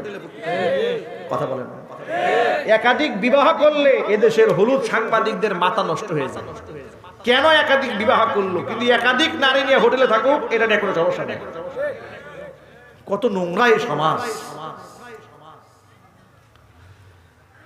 মা বোনদেরকে যে কথাটা বলতেছিলাম আমি, অনেক সময় সন্তান না হলে পেরেশান হয়ে যান, পেরেশান হবেন না। সন্তান পাওয়াটা যেমন আল্লাহ পাকের নিয়ামত, নিয়ামত এটা কঠিন পরীক্ষা। আল্লাহ পাক বলেন, ওয়া'লামু আন্নামা আমওয়ালুকুম ওয়া আওলাদুকুম ফিতনা ওয়া আন্নাল্লাহা ইনদাহু আজরুন আযীম। জেনে রাখো, তোমাকে যত সম্পদ আমি দিয়েছি এবং সন্তান দিলাম, সব আমার পক্ষ থেকে পরীক্ষা। শুধু সন্তান হলেই চলবে না, এই সন্তানকে তুমি দিন শিখালে কিনা, আদব শিখালে কিনা, কোরআন শিখালে কিনা, নামাজি বানালে কিনা আমি দেখতে চাই। শুধু ঘন ঘন সন্তান জন্ম, 8টা 10টা সন্তান জন্ম দিলেই সুখী হওয়া যাবে এমন কোনো কথা নাই, ঠিক কিনা? অনেক সময় সন্তান না হলেও তো মানুষ সুখী হয়, আবার সন্তান হলেও যে অসুখী হয় এমন বাস্তবতা সমাজে নাই। কথা বলেন। অতএব সন্তান না হলে হাহুতাশ কিছু করার নাই।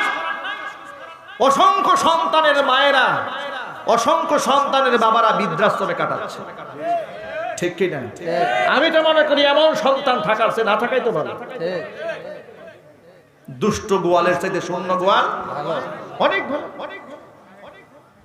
এই জন্য আমি সকল ভাইদেরকে অনুরোধ জানাচ্ছি, সন্তানদেরকে কোরআন শেখান। পৃথিবীর শ্রেষ্ঠতম আদর্শের কিতাবের নাম কি? সবচেয়ে জ্ঞান ভান্ডারের নাম কি? কোরআন। এর মধ্যে আপনি সব পাবেন। বাবা মার সাথে কি ব্যবহার করতে হয় কোরআনে লেখা আছে। মুরব্বীদের সাথে কি ব্যবহার করতে হয় কোরআনে লেখা আছে। এই জন্য কোন আলেমকে দেখবেন অশ্লীল ভাষায় আলেমরা গালিগালাজ করে না। যারা কোরআন পড়ে তারা রাস্তাঘাটে বকাবাজি করে না, তার কারণটা শোনেন। এই কোরআন তো বলে দিয়েছে বাবা মার সাথে গালিগালাজ করবা দূরের কথা, বাবা মার সাথে যখন কথা বলবে তুমি কওলান কারীমা, সম্মানজনক কথা বলতে হবে। জোরে জোরে বলেন সুবহানাল্লাহ। ও যুবক ভাইরা আমার, বাবা মা যাদের বেঁচে আছে, জান্নাতে যাওয়ার সিঁড়ি তাদের কাছে আছে। সিঁড়িটাকে ভেঙে ফেলবেন না, সিঁড়িটাকে নষ্ট করবেন না। মৃত্যু পর্যন্ত বাবা মার পাশে আপনি খিদমতে দাঁড়ায় থাকবেন। আল্লাহর নবী বলেছেন, কোন সন্তানের প্রতি বাপ মা রাজি আছে, খুশি আছে, মনে করেন সন্ধ্যাবেলা বাপ মা সন্তানের প্রতি খুশি আছে, রাজি আছে, ওই রাতে যদি সন্তান মারা যায়, নবীজি বলেন বেশক ওই ব্যক্তি আল্লাহর রাস্তায় শহীদি মর্যাদা পেয়ে যাবে।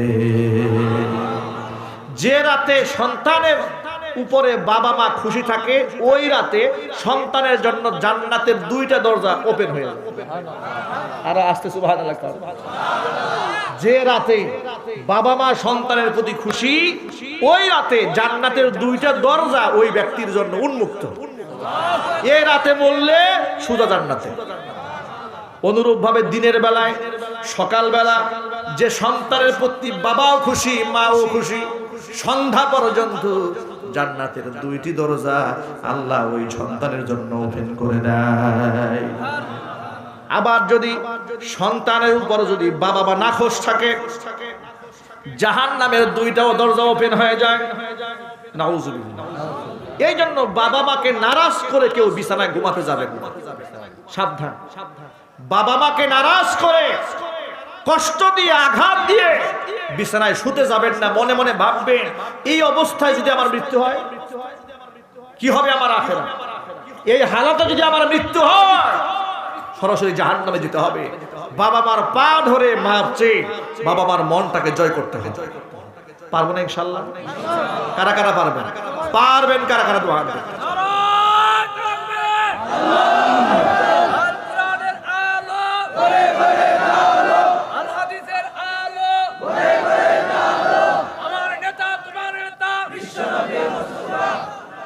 প্রিয় যুবক ভাইরা আমার, আরেকটা কথা বলে নেই, বাবা মার সেবা যেভাবে করবেন, এলাকার মধ্যে মুরব্বী যারা আছে তাদেরকেও সম্মান দিয়ে চলতে হবে। মুরব্বীদেরকে বেইজ্জত করা যাবে না, অসম্মান করা যাবে না। আল্লাহ নবী সাল্লাল্লাহু আলাইহি ওয়াসাল্লাম বলেছেন, মান লাম ইয়ারহামু সাগীরানা ওয়া লাম ইউক্কির কাবীরানা ফালাইসা মিন্না। যেই ব্যক্তি আমার ছোটদেরকে স্নেহ করে না, বড়দেরকে সম্মান দেয় না, সেই ব্যক্তি আমি নবী সাল্লাল্লাহু আলাইহি সাল্লামের দলভুক্ত নয়। আমার দলভুক্ত হতে গেলে ছোটদেরকে ভালোবাসতে হবে, বড়দেরকে ইজ্জত এবং সম্মান দিতে হবে। কিয়ামতের একটা বড় আলামত হচ্ছে মুখ চিনে সালাম দেওয়া। এটা কিয়ামতের আলামত। হুযায়ফা রাদিয়াল্লাহু তাআলা আনহা ৭২টা আলামত বলেছেন কিয়ামতের। এই ৭২টা আলামতের মধ্যে একটা গুরুত্বপূর্ণ আলামত হচ্ছে মুখ চিনে চিনে সালাম দেওয়া। অতএব রাসূল বলেছেন, সাল্লিম আলা মান তারিফ ওয়া মান লাম তারিফ। যাকে চেনো তাকেও সালাম দাও, যাকে চেনো না তাকেও সালাম দাও। কিন্তু আমার সমাজে কি এটা বর্তমানে আছে? না, এটা মুখ চিনে চিনে সালাম চলে। আগে দেখে একই চিনি কিনা, চিনলে সালাম দেয়, না চিনলে পাশ কাটায়, ঠিক কিনা? এটা বন্ধ করতে হবে। আপনাদেরকে ছোট্ট একটা আমল শিখিয়ে দেই। কষ্ট হচ্ছে আপনাদের? নবীজি সাল্লাল্লাহু আলাইহি সাল্লাম বলেন, আফসুস সালাম ওয়া আতইমুত তাআম ওয়া সাল্লু ওয়ান নাসু নিয়াম তাদখুলুল জান্নাতা বিসালাম। জান্নাতে যেতে চাও, তিনটা আমল করো। কয়টি? কয়টি? তিনটা আঙ্গুল উঁচা করে মনে থাকবে পারি গেল যে হুজুর আঙ্গুল উঁচা করাইছিল, তিনটা আমলের কথা বলেছে। এক নাম্বার আমল, হাত নামান। এক নাম্বার আমল হচ্ছে আফসুস সালাম, সালামের প্রচার করো, প্রসার করো। রাসূল বলেন সালাম দিতে না, ভিন্ন হাদিসে সালাম দিতে বলেছে, আর এই হাদিসে সালামের প্রচার করতে বলেছে। প্রচার কাকে বলে? মাইকে যে প্রচার হয়, এক শব্দ একবার বলে শেষ, নাকি নাকি এক কথা সারাদিন বলতেই থাকে বলতেই থাকে। এই নির্বাচনের সময় প্রচারণা হয় না? আপনাদের এলাকায় কয়দিন পরে চেয়ারম্যান নির্বাচন শুরু হয়ে যাবে, দেখবেন প্রচারণা কাকে বলে, ঠিক কিনা? প্রচারণা ঠেলায় এলাকার মানুষ ঘুমাইতেও পারবে। এর মানে হলো একই কথা বারবার বারবার বারবার বলার নাম হলো প্রসার করা, প্রচার করা। আল্লাহর নবী বলেন আফসুস সালাম, সালামের প্রচার করা, প্রসার করা। আনাস রাদিয়াল্লাহু তাআলা আনহু মাঝে মাঝে বাজারে যান।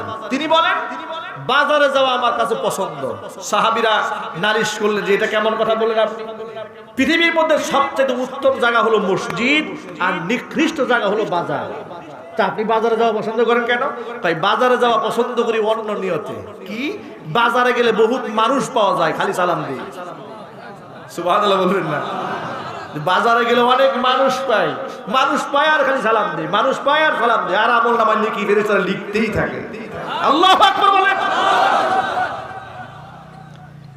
এই জন্য এক নাম্বার আমল হচ্ছে আফসুস সালাম, সালামের প্রচার করো। হুজুর বলেছেন এক ভাইকে সালাম দিয়েছো, গাছের একটা ঘুরান দিয়ে আবার দেখা হয়েছে, আবার সালাম। সুবহানাল্লাহ বলবেন। এমন বলা যাবে না যে একটু আগে তো সালাম দিয়ে গেছি, এখন আবার দেখা হয়েছে আবার সালাম। হুজুর বলেন হ্যাঁ, শুধুমাত্র একটা দেয়াল তোমার আড়াল হয়েছে, আবার দেখা হয়েছে, আবার সালাম দাও, চিল্লায় করে আল্লাহু আকবার। সালাম দিলে মহব্বত বাড়ে, সালাম দিলে মানুষের রাগ কমে। যদি আপনার উপর কেউ বেশি রেগে যায়, আপনি কৌশলে তাকে একটা সালাম দিয়ে দিবেন, তার রাগ 50% এমনি শেষ। কারণ আসসালাম এটা আল্লাহ পাকের নাম, আল্লাহ গুণবাচক নাম, আল্লাহ পাকের গুণবাচক নাম, মানে শান্তিময়। আপনি যখনই বললেন আসসালাম, মানে সালামী শব্দের আসর এত মারাত্মক, সাথে সাথে আপনার যে রাগ গুসা আছে এর মধ্যে এমন অ্যান্টিভাইরাস পড়বে, সাথে সাথে আপনি ঠান্ডা। আল্লাহু আকবার। এই জন্য সালাম দেওয়া যাবে, দেওয়া যাবে, বড় ছোট সবাইকে সালাম দিতে হবে। কিন্তু আজকাল তো আমাদের অবস্থা এমন হয়েছে, আমরা শুধু সালাম পেতে চাই, ঠিক কিনা? কিছু কিছু লোকদের স্বভাব এত খারাপ, বাচ্চারা যাচ্ছে, এই সালাম দিলি না আমাকে, কথা বলেন, আছে না নাই? না, এভাবে নয়। কেউ যদি আপনাকে সালাম না দেয়, বয়সে ছোট, আপনি সালাম দিয়ে দেন তাকে, সে মানসিকভাবে লজ্জিত হবে। সে পরবর্তী নেক্সট যখন আপনার সাথে সাক্ষাৎ হবে, তাকে আর সালামের কথা আপনাকে বলতে হবে না, সে আপনার আগে আপনার সালাম দিয়ে দিবে। সালামের প্রচার করেন, প্রসার করেন। বউকে সালাম দিবেন, মাকে সালাম দিবেন, সন্তানদেরকেও সালাম দিবেন। পারবেন? পারবেন? বউকে সালাম দিবেন আজকে। কারা কারা হাত দেখতে চান? বউকে আজকে সালাম দিবেন।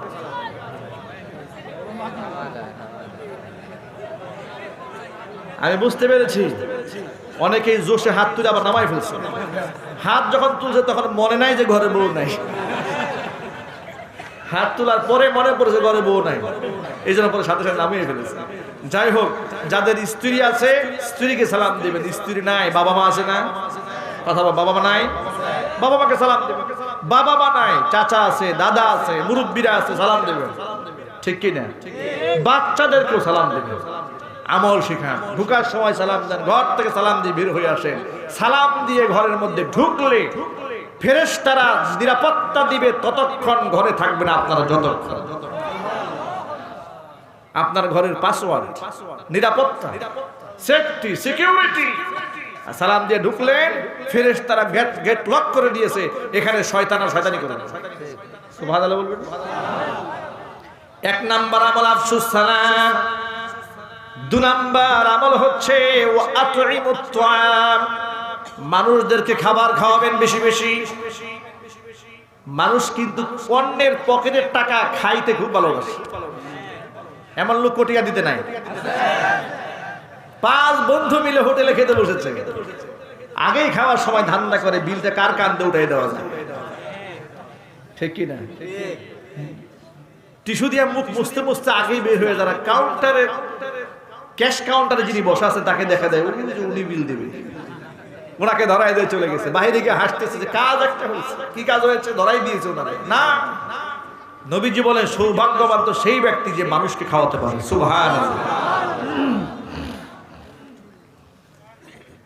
আল্লাহর নবী মাঝে মাঝে দিতে দিতে এমন হতো নিজের কাছে কিচ্ছু না। আপনি ভাবতে পারেন এই চাঁদ সুরুজ যার ইশারায় চলে, যাকে আল্লাহ পাক এত সম্মান দিয়েছেন, নবী করিম সাল্লাল্লাহু আলাইহি সাল্লামকে আল্লাহ এত খাজানা দিয়েছিলেন। পৃথিবীর নিচে, মাটির নিচে যত স্বর্ণ আছে, আল্লাহর নবীকে আল্লাহ ইখতিয়ার দিয়েছেন যে আপনি যদি চান এই জমিনের সমস্ত সোনাগুলা আপনার পেছনে পেছনে দৌড়াবে। আল্লাহর নবী সেই সম্পদ নেন নাই। নিজের কাছে খাবার আসলে, হাদিয়া আসলে অস্থির হয়ে যেতেন মানুষের মাঝে বন্টন করার জন্য। একদিন নবীজি মসজিদে জামাতের সাথে নামাজ আদায় করার পর সালাম ফিরিয়ে সাথে সাথে ঘর মসজিদ থেকে দৌড়ে বের হয়ে গেলেন। সাহাবীরা খুব অবাক হয়ে গেলেন। নবীজি সাল্লাল্লাহু আলাইহি ওয়াসাল্লাম মন খারাপ করে কেন ঘর থেকে বের হলেন, মসজিদ থেকে বের হলেন কেন? কোনো বিপদ হয়েছে নাকি? ভাবতেছিলেন কোনো বিপদ হয়েছে, তা না হলে সালাম ফিরে কোনো কথা নাই, বার্তা নাই, দৌড়ে ঘর মসজিদ থেকে আউট হয়ে গেলেন। কিছুক্ষণ পরে হাসতে হাসতে এসেছে। সাহাবায়ে কেরাম জানতে চাইলেন, হে রাসূল, কোনো পেরেশানি, কোনো দুঃসংবাদ? বলে না, আপনি এত মন খারাপ করে সালামটা ফিরিয়ে তাড়াহুড়া করে মসজিদ থেকে বের হয়ে গেলেন। বলে আমার মনে পড়লো যে আমার ঘরে যাকাত এবং সাদাকার কিছু মাল রয়ে গিয়েছে, মানুষের মাঝে যা এখনো বন্টিত হয় নাই। গনিমতের কিছু মাল ছিল, সেগুলো বন্টন করা হয় নাই। দ্রুত মানুষের হাতে পৌঁছে দেওয়ার জন্য আমি তাড়াহুড়া করে বের হয়ে গেলাম। মানুষের হাতে দিয়ে এখন খুশি মনে আসে, এখন আমার ঘরে আর কিচ্ছু নাই। সুবহানাল্লাহ, ঘরে কিচ্ছু নাই, এখন সব দিয়ে ফেলেছি। একজন মেহমান হুজুরের কাছে আসলেন, নবীজির হাতে রাসূলের মেহমান হয়ে গেলেন, কিন্তু নবীজি তাকে খাওয়াবেন, মেহমানদারি করবেন এমন সামর্থ্য হুজুরের নাই। রহমতের নবী, মায়ার নবী, যে নবী ইশারা করলে চাঁদ দ্বিখণ্ডিত হয়ে যায়। আয়েশা রাদিয়াল্লাহু তাআলা আনহার ঘরে নক করলেন, আয়েশা খাবার আছে? আয়েশা রাদিয়াল্লাহু তাআলা আনহা জবাব দিলেন, ইয়া রাসূলুল্লাহ, ঘরের মধ্যে পানি ছাড়া কোনো খাবার নাই। হাফসা রাদিয়াল্লাহু তাআলা আনহার ঘরের মধ্যে নক করলেন, হাফসা রাদিয়াল্লাহু তাআলা আনহা কি জবাব দিলেন, ইয়া রাসূলুল্লাহ, ঘরের মধ্যে পানি ছাড়া কোনো খাবার নাই। আল্লাহর নবী ঘর থেকে ফিরে এলেন, মসজিদে বসে আছেন, বড় পেরেশানি। এই মেহমানটাকে কে খাওয়াবেন? উপস্থিত সাহাবীদের ভেতরে নখ দিলেন, আল্লাহ নবী প্রস্তাব পেশ করলেন, সাহাবীরা এই লোকটাকে যেই ব্যক্তি আজকে মেহমানদারি করাবে আল্লাহ পাক তার উপর রহমত বর্ষণ করবে। এ কথা বলার সাথে সাথে পিছন দিক থেকে একজন দাঁড়ালেন, আনসারী সাহাবী, দাঁড়িয়ে বলেন, ইয়া রাসূলুল্লাহ আপনি আমার সাথে পাঠিয়ে দেন, আমি তাকে বাড়ি নিয়ে যাব, আমি মেহমানদারি করব। কিন্তু যে সাহাবী দাঁড়িয়েছেন বাড়িতে খাবার আছে না আছে খবর নেই। আল্লাহু আকবার বলেন। আল্লাহ রাসূল বলেছেন আল্লাহ রহমত দিবে, এই খুশিতে দাঁড়ায় গেছে, ডান আমার সাথে আমি নিয়ে যাই।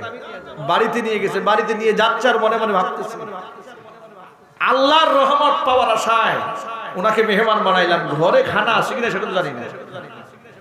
বাড়ি গিয়ে মেহমানকে এক রুমে বসায় রেখে স্ত্রীকে আলাদা ডাক দিয়েছে, শোনো ঘরে খাবার দাবার কিছু আছে? কয় খাবার আছে না না এটা আপনি জানেন না, ঘরের মধ্যে আপনার খাওয়ার আমার খাওয়া কিছু নাই, আমার ঘরে শিশু খানা আছে, শিশু খাদ্য, বাচ্চারা যে খাবার খায় এই খাবার সারা ঘরে কোনো খাবার নাই। সাহাবী বললেন রাসূল বলেছে মেহমানদারি করলে আল্লাহ রহমত দিবে, এক কাজ করে বাচ্চাকে রাতের খাবার খাওয়াতে হবে না, বাচ্চা কান্নাকাটি করলে একে কুলে নিয়ে সারা রাত দাঁড়ায় থাকে। বাচ্চার খাবারটা আপনারা বলেন, বাচ্চার খাবারের প্রতি বাপ মার কেমন মহব্বত থাকে, চিন্তা করেন একটু। যাদের বাচ্চা কাচ্চা আছে, বাচ্চার খাবার যে খানা না খেলে বাচ্চা অস্থির হয়ে যায়, কান্নাকাটি করে, সেই খাবার দুধ এবার মেহমানকে দেবে। স্ত্রী রাজি হয়ে গেলেন, কৌশল অবলম্বন করলেন। মেহমানদারির নিয়ম হলো মেহমানের সাথে বসে কিছু খাওয়া, এটা মেহমানদারির সুন্নাত, সুবহানাল্লাহ। এখন ওই সাহাবীকে খাবার দিবে আর পাশে বসে তাকেও তো খাইতে হবে, কিন্তু সেই খাবার কি ঘরে আছে? যদি বলেন আছে না, একটা কৌশল অবলম্বন করলেন। বিবিকে বললেন, বিবি মেহমানের সামনে যখন খাবার দিবা প্লেট দিবা দুইটা, একটা প্লেট তার হাতে থাকবে, একটা প্লেট আমার হাতে থাকবে। খাবার যখন শুরু হয়ে যাবে সাথে সাথে কৌশলে ঘরের বাতিটা নিভাইয়া দিবা। আমি খাবারের প্লেটটা নাড়াচাড়া করব, আমি খাবারের প্লেটটা নাড়াচাড়া করব, আমার মেহমান যেন মনে করে আমিও তার সাথে খাবারের মধ্যে শামিল হয়েছি। ভাই আমার, বাচ্চা কি না খাইয়ে রেখে বাচ্চার খানা মেহমানের সামনে পেশ করার পর মেহমানকে খাবার খাওয়াচ্ছে, কৌশল অনুযায়ী ঘরের বাতি বন্ধ করে দিয়েছে, খাবারটা প্লেটটা শুধু শুধু নাড়াচাড়া করেছে, খানার অভিনয় করেছে। সকালবেলা এই সাহাবী ফজরে যখন জামাতে শামিল হয়েছে, আল্লাহর নবী, রহমতের নবী, মায়ার নবী নামাজ শেষ করে ওই সাহাবীর চেহারার দিকে তাকিয়ে হাসছে আর বলছে, সাহাবীরে গত রজনীতে তুমি আর তোমার স্ত্রী মেহমানের সাথে যে আচরণ করেছো ফেরেশতা জিবরাইল পাঠিয়ে দিয়ে আল্লাহ সব আমাকে জানিয়ে দিয়েছে। তুমি তোমার স্ত্রী মেহমানের সাথে যা করেছো ফেরেশতা পাঠিয়ে আল্লাহ পাক আমাকে সব জানিয়ে দিয়েছে। আল্লাহ রহমত দিয়ে আল্লাহ পাক তোমাদের জিন্দেগি ধন্য করে দিয়েছে। আল্লাহু আকবার। প্রিয় ভাইরা আমার, নবীজির কথার উপর সাহাবীদের ভরসা কেমন ছিল? একটুখানি কি ভরসা ছিল? রাসূল বলেছেন মেহমানদারি করলে রহমত পাওয়া যাবে। ঘরে খাবার আছে না নাই দেখার সময় নেই, হুজুর বলেছে অবশ্যই সেই রহমতের ভাগীদার হতেই হবে। আল্লাহু আকবার। আজকে তো আমার যুব সমাজ, আজকে আমার মুসলিম সমাজ নবীজির কথার কোনো দামই দেয় না, বিশ্বাস করতে চায় না। এক কান দিয়ে ওয়াজ শুনে আরেক কান দিয়ে বের করে দেয়, মনে মনে ভাবে হুজুরদের কাজ হলো এগুলো বলা, আমাদের কাজ হলো শোনা কিন্তু আমল করা না। হুজুরদের কথা তো হুজুররা বলবি, আমরা যখন নামাজ পড়ার কথা বলি যুবকরা মানতে চায় না। দাড়ি রাখার কথা বললে 1000 যুক্তি নিয়ে আসে, যুক্তি আর তর্কের কোনো শেষ নাই। পর্দা যদি স্ত্রীকে করাইতে বলি যুক্তি তর্কের শেষ থাকে না। সুদের ব্যবসা যদি ছাড়তে বলি 1000 যুক্তি দেখায়, ঠিক কিনা? অসংখ্য যুক্তি দেখায়। গরিব মানুষ, নামাজ পড়ার সময় নাই, খেত খামারে কাজ করি, এ ধরনের কথা বলে। ভাইরা আমার, একজন সাহাবী জামাতের সাথে তিনি নামাজ আদায় করতেন সব সময় হুজুরের পেছনে। একদিন অনেক দূরে চলে গেছেন, তিনি জামাতে নামাজ পড়ার জন্য অস্থির হয়ে গেলেন। তিনি মনে মনে ভাবলেন নামাজের ওয়াক্ত পার হয়ে যাবে, তিনি পাহাড়িয়া অঞ্চলে ছাগল ভেড়া বকরি চড়াতেন, সেখানে দাঁড়িয়ে গেলেন নামাজে। তিনি বলেন, নামাজ যখন শেষ করেছি, ডান দিকে তাকায় দেখি হাজার হাজার মুসল্লি, বাম দিকে তাকায় দেখি হাজার হাজার মুসল্লি। আল্লাহ নবী বললেন, সাহাবীরে, জামাতের মোহাব্বত নিয়ে একাকী নামাজ যখন তুমি দাঁড়িয়েছিলে, আল্লাহ তোমার পেছনে 4 লক্ষ ফেরেশতারা জামাত দাঁড় করিয়ে দিয়েছিল। ও যুবক ভাইরা আমার, এই জন্য নামাজ জামাতের সাথে আমরা আদায় করবো, আমরা বলি ইনশাআল্লাহ। আজকে তো আমাদের চরিত্র নাই, আমাদের আখলাক নাই। চরিত্র যদি ভালো বানাতে চায়, এই সমাজটাকে যদি সুন্দর বানাতে চায়, নামাজের কোনো বিকল্প নাই। এই জন্য সকলকে মসজিদমুখী হতে হবে, মাদ্রাসামুখী হতে হবে, সকলকে ইসলামমুখী হতে হবে, নবীজির আশিক হতে হবে। সেটা 12 রবিউল আউয়ালে বিরিয়ানি খাওয়ার মাধ্যমে নয়, সেটা আল্লাহর নবীর জন্য জীবন দেওয়ার মাধ্যমে। আল্লাহর নবীর জন্য জীবন তো তারাই দিতে পারবে, আল্লাহর নবীর প্রত্যেকটা সুন্নতকে জীবনের চাইতেও যারা বেশি ভালোবাসবে। কথা বল ঠিক কিনা? আমি দাড়ি রেখেছি কেন? আমার রাসূলকে মহব্বত করি, সেই জন্য আমি দাড়ি রেখেছি। আমি মাথায় টুপি পরলাম কেন? আমি হুজুরকে মহব্বত করি। আমি এই লম্বা জামা পরলাম কেন? নবী আমার জন্য মডেল, আমার নবী আমার জন্য আদর্শ। এই জন্য হুজুরের পোশাক, হুজুর দাড়ি, হুজুরের টুপি আমার জন্য মডেল। ঠিক কিনা? আজকের যুব সমাজ খেলোয়াড়কে মডেল বানিয়েছে, ঠিক কিনা? ক্রিকেট খেলোয়াড়কে মডেল বানিয়েছে, ফুটবল খেলোয়াড়কে মডেল বানিয়েছে। এদের কোনো চরিত্র আছে নাকি? কথা বলে না কেন? এদের চরিত্র তো পত্র পত্রিকায় মিডিয়াতে সব সময় দেখতে পারেন। আপনার লজ্জা হয় না? আপনার শরম হয় না? একটা জিনাকারকে আপনি মডেল বানিয়ে রেখেছেন। চিল্লায় বলো ঠিক কিনা? রাসূলকে মডেল বানান, সাহাবায়ে কেরামদেরকে আদর্শ বানান, আলেম ওলামাদেরকে আদর্শ বানিয়ে নেন। হক্কানি আলেমদের বক্তব্য শুনতে হবে। হক্কানি ওলামায়ে কেরাম হচ্ছেন নবীগণের ওয়ারিস, ঠিক কিনা? তাদের কথা মানে ঠকে যাবেন না। আল্লাহ পাক জিতাই দিবেন। কে জিতাই দিবেন যদি বলেন? কে জিতাই দেবেন? আল্লাহ ঠকাবেন? আল্লাহ ঠকাবেন না। 2 নম্বর আমলের কথাই বলতেছিলাম, ও আতইমুত তাআম, মানুষদেরকে খাওয়াও। 2 নম্বর আমল। কয় নাম্বার? এই কথাটা মনে থাকবে। আজকের পর থেকে মানুষদেরকে আমরা খাওয়াবো না, মানুষের পকেটটা খাবো। হ্যাঁ, খালি ধান্দা করবো নাকি? না, মানুষকে খাওয়ান। 2 নম্বর আমল। 3 নম্বর আমল, ওয়াসাল্লু ওয়ান নাসু নিয়াম, মানুষেরা রাতের বেলায় যখন ঘুমায় থাকে, আপনি একাকী ঘুম থেকে জেগে যাবেন, দেখবেন আপনার স্ত্রী ঘুমায় আছে, সন্তান ঘুমিয়ে আছে, তামাম দুনিয়া ঘুমন্ত, আপনি একা জাগ্রত। আপনি আপনার মনিবের সামনে দাঁড়িয়ে আছেন, পৃথিবীতে তামাম দুনিয়া ডানে বামে সামনে পিছনে নীরব নিস্তব্ধতা, সামনে আপনার মনিব আর আপনি দাঁড়ায় আছেন। আপনার রব ঘুমায় না, আপনার রব আপনার উপর রহমতের বৃষ্টি নাজিল করছে। আল্লাহর নবী বলেন, ওয়াসাল্লু ওয়ান নাসু নিয়াম, মানুষেরা যখন ঘুমায় থাকে তখন নামাজ পড়ো। এই 3টা আমল যদি কন্টিনিউ করতে পারো, তাদখুলুল জান্নাতা বিসালাম, নিরাপত্তার সাথে জান্নাতে ঢুকে যাবে। সুবহানাল্লাহ, একদম সোজা বেহেশতে চলে যাবে। এজন্য 1 নাম্বার আমল কি? কথা বলে না কেন? শুধু সালাম দেওয়া না, প্রচার করা। করতে পারবেন? সালামের ক্যাম্পাস করতে হবে। ক্যাম্পাস, প্রচুর সালাম। আর সালামের স্টাইলটা কি? সুন্নাহ মোতাবেক, আসসালামু আলাইকুম ওয়া রাহমাতুল্লাহি ওয়া বারাকাতুহু। সবাই বলেন আসসালামু আলাইকুম, আসসালামু আলাইকুম ওয়া রাহমাতুল্লাহ। কোন স্টাইলিশ সালাম আলাইকুম, সালাম আলাইকুম, সালাম আলাইকুম। যত বেশি শিক্ষিত তত বড় সালাম চোর, ঠিক না? মানে স্যারকে এমন সম্মান দেওয়া দিয়েছে, আসসালামু আলাইকুম, আসসালামু আলাইকুম, মানে এত তাড়াহুড়া, সালামটা স্পষ্ট দেওয়ার সময় নেই। না, যত বেশি বড় শিক্ষিত তত বেশি সালাম চুর হওয়া যাবে না। সালাম দিবেন ইমানদারের মতো, আসসালামু আলাইকুম ওয়া রাহমাতুল্লাহ। আগে সালাম স্পষ্ট দিবেন, এরপর অন্য সব কথা। আসসালামু ক্বাবলাল কালাম, কথা মনে থাকবে। ছোট বড়, চেনা অচেনা, পরিচিত অপরিচিত সবাইকে সালামের ক্যাম্পেইন করবেন। সমাজে ক্যাম্পাস করা যাবে না।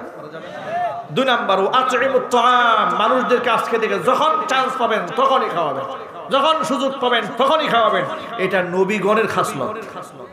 আল্লাহু আকবার। ইব্রাহিম আলাইহিস সালাতু ওয়াস সালামের ঘটনা আপনারা শুনেছেন, অনেক লম্বা কথা। মেহমান ছাড়া খাবার খেতে বসলে তার অস্থির লাগতো, বাহির থেকে লোক ধরে ধরে খাবার খাওয়াতো। এটা নবীদের শান, মানুষদেরকে মেহমানদারি করে। 2 নাম্বার।